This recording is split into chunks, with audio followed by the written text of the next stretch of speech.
दोस्तों 1980s में stock market में एक ट्रेडर थे मनु मानेक। ये वही मनु मानेक हैं जिनको स्कैम 1992 में भी दिखाया गया था। ये हर्षद मेहता है कौन? मार्केट में इनका इन्फ्लुएंस इतना था कि उस वक्त लिस्टेड कंपनीज डिविडेंड डिसाइड करने से लेकर डायरेक्टर चुनने तक की डिसीजंस इनसे पूछ कर लेती थी। लेकिन 1982 में रिलायंस के फाउंडर धीरूभाई अंबानी से टकराना इनको इतना भारी पड़ गया कि इनकी करियर लगभग खत्म सी हो गई और मार्केट में एक नई युग की शुरुआत हो गई। एक्चुअली अंबानी पहली बार कन्वर्टेबल डिबेंचर्स के थ्रू कैपिटल रेज कर रहे थे और ये पहली बार किसी ने किया था। कन्वर्टेबल डिबेंचर्स एक ऐसा टूल है जिसमें कंपनी पब्लिक से लोन लेती है और एक फिक्स पीरियड के बाद पब्लिक के पास ये ऑप्शन होता है कि वो अपने लोन को शेयर्स में कन्वर्ट करे या फिर प्रिंसिपल अमाउंट के साथ एग्जिट कर ले और इस पीरियड में इंटरेस्ट भी मिलता है। और ये स्ट्रेटेजी अंबानी के लिए परफेक्ट थी क्योंकि उनको लो इंटरेस्ट पे कैपिटल मिल गया था, वो भी बिना कोई इक्विटी डाइल्यूट किए हुए। और स्मॉल इन्वेस्टर्स के लिए मार्केट के दरवाजे खुल गए थे क्योंकि ये उनके लिए रिस्क फ्री इन्वेस्टमेंट था। अगर शेयर की प्राइस बढ़ भी गए तो शेयर में कन्वर्ट कर लो, नहीं तो प्रिंसिपल अमाउंट तो मिल ही रहा है। लेकिन बियर कार्टेल जिसके लीडर मनु मानेक थे उनको ये बातें अच्छी नहीं लगी क्योंकि जो कैपिटल कंपनीज इनसे रेज करती थी अब वो पब्लिक से करेंगे तो इनका कंट्रोल बीएसई से खत्म हो जाएगा।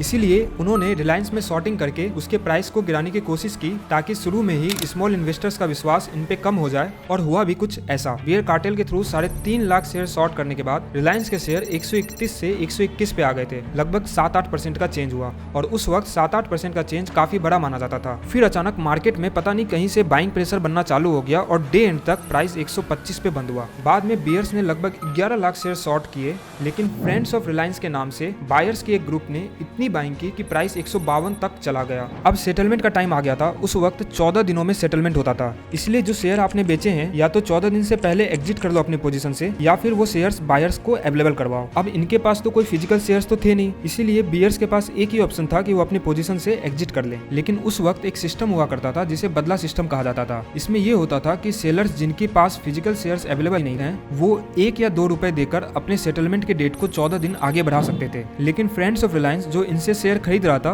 वो सेटलमेंट के लिए 1 या 2 रुपए नहीं बल्कि पूरे 25 रुपए पर शेयर मांग रहा था। टोटल शेयर्स को जोड़े तो ये बदले का अमाउंट ही 5 करोड़ से ज्यादा हो गया था और 1980s में 5 करोड़ बहुत बड़ा अमाउंट माना जाता था। इसीलिए उस वक्त बियर कार्टेल के पास 2 ऑप्शन ही बचे थे। पहला बायबैक करके लॉस बुक कर ले या फिर 5 करोड़ देकर सेटलमेंट को 14 दिन आगे बढ़ा दे। लेकिन बियर्स इन दोनों में से किसी में राजी नहीं थे, इसीलिए उस वक्त मार्केट को 3 दिनों तक कम्प्लीटली बंद रखा गया था और 4th डे सिर्फ रिलायंस के लिए स्पेशल ट्रेडिंग सेशन रखा गया था। बियर्स को मजबूरन बायबैक करना पड़ा था और अब बाइंग प्रेशर पहले से तो था ही, बायबैक से बाइंग प्रेशर और बढ़ गया जिससे शेयर की प्राइस 152 से 201 तक चली गई थी और वो भी सिर्फ 3 से 4 दिनों में। और इसी के साथ साथ मार्केट ने पहली बार बुल्स के पावर को देखा और एक तरह से इसी इंसिडेंट ने फ्यूचर में होने वाले हर्षद मेहता स्कैम की नींव तो रख ही दी थी।